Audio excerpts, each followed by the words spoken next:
বলেছেন শিক্ষা শেকড়ের স্বাদ তেতো হলেও এর ফল মিষ্টি। উচ্চ স্থান দিতে বর্তমানে আমাদের সকল শিক্ষা প্রতিষ্ঠানের শিক্ষকেরা অক্লান্ত পরিশ্রম করে যাচ্ছেন। পরীক্ষা 2024 আজ আমরা উপস্থিত আছি অচ পরীক্ষার সনদ, ক্রেস্ট ও বৃত্তি প্রদান অনুষ্ঠান 2025।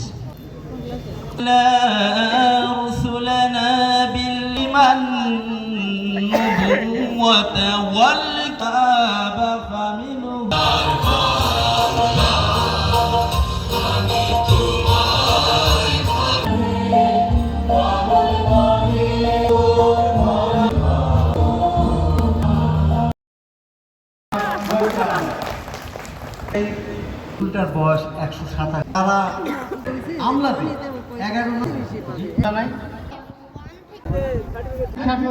বন্ধন থেকে ইফাত আহমেদ কোচবাড়িয়া কিশোর শিশু কিশোর মডেল স্কুল। ওখানে দাঁড়িয়ে থাকো। ইফাত আহমেদ মুবিন, তুমি মুবিন এদিকে তাকাও। রোকেয়া সিদ্দিকী।